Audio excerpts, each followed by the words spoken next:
YouTube మిత్రులకు నమస్కారం. మీరు చూస్తున్నారు agri vehicles vlogs YouTube channel. ఈ రోజు మీ ముందుకి ఒక సెకండ్ హ్యాండ్ హార్వెస్టర్ అయితే అమ్మకానికి తీసుకురావడం జరిగింది.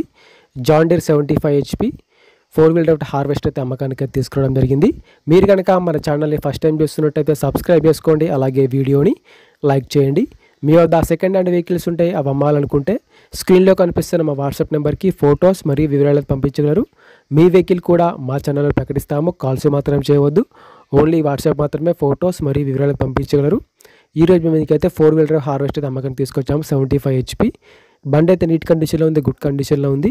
హార్వెస్టర్ని మాత్రం నీట్గా మెయింటైన్ చేశామని ఓనర్ చెప్తున్నారు.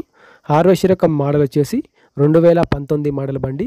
2019లో ఈ వెహికల్ అయితే తీసుకోవడం జరిగింది. వెహికల్ పైన మాత్రం ఎటువంటి ఫైనాన్స్ అయితే లేదు, పేపర్స్ అయితే క్లియర్గా ఉన్నాయి. హార్వెస్టర్ యొక్క టైర్లు వచ్చేసి 70% లైఫ్ అయితే ఉన్నాయి. 70% టైర్ లైఫ్ అయితే ఉన్నాయి. టైర్లు నీట్ కండిషన్లో, గుడ్ కండిషన్లో ఉన్నాయి. రీసెంట్గానే హార్వెస్టర్కి ఉన్న రిపేర్లు మొత్తం చేయించామని చెప్తున్నారు. ప్రస్తుతం అయితే బండికి మాత్రం ఎటువంటి రిపేర్ అయితే లేవు. డైరెక్ట్గా వర్క్కి వెళ్ళొచ్చు, ఫీల్డ్కి వెళ్ళొచ్చు. రీసెంట్గానే ఆయిల్ చేంజ్ కూడా చేయించామని చెప్తున్నారు. ఈ హార్వెస్టర్ యొక్క బాక్స్ విషయానికి వస్తే బాక్స్ వచ్చేసి డస్ట్ మెష్ బాక్స్గా ఉంది. బాక్స్ కూడా నీట్ కండిషన్లో, గుడ్ కండిషన్లో ఉంది. ఎటువంటి రిపేర్ అయితే లేదు.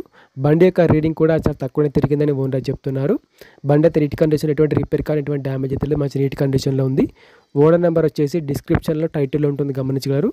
ఓనర్ నెంబర్ టైటిల్లో, డిస్క్రిప్షన్లో ఉంటుంది. బండి అమ్ముడుపోయినట్లయితే నెంబర్ తీసివేయడం జరుగుతుంది. ఈ హార్వెస్టర్కి ఓనర్ చెప్తున్నట్టు వచ్చేసి 17 లక్షలు మాత్రమే చెప్తున్నారు. 2019 మోడల్ బండి. ఓనర్ చెప్తున్నట్టు వచ్చేసి 17 లక్షలు మాత్రమే చెప్తున్నారు. ఈ రేట్ కూడా ఫిక్స్ ఏం కాదు, మాట్లాడితే కొంచెం తగ్గే అవకాశం కూడా ఉంది. ఓనర్ నెంబర్ వచ్చేసి డిస్క్రిప్షన్లో, టైటిల్లో ఉంటుంది. బండి అమ్ముడుపోయినట్లయితే నెంబర్ తీసివేయడం జరుగుతుంది. నెంబర్ లేకపోతే బండి అమ్ముడుపోయినట్లు. ఎటువంటి ఆన్లైన్ పేమెంట్స్ మాత్రం చేయవద్దు, ఆన్లైన్ పేమెంట్ చేసి మాత్రం మోసపోవద్దు. బండి ఉన్న లొకేషన్కి వెళ్ళి బండి కండిషన్ చూసి, పేపర్లు చూసి చెక్ చేసుకొని మాట్లాడుకున్న తర్వాత మాత్రమే పేమెంట్ చేసుకోనండి. ఎటువంటి ఆన్లైన్ పేమెంట్స్ మాత్రం చేయవద్దు, ఆన్లైన్ పేమెంట్ చేసి మాత్రం మోసపోవద్దు.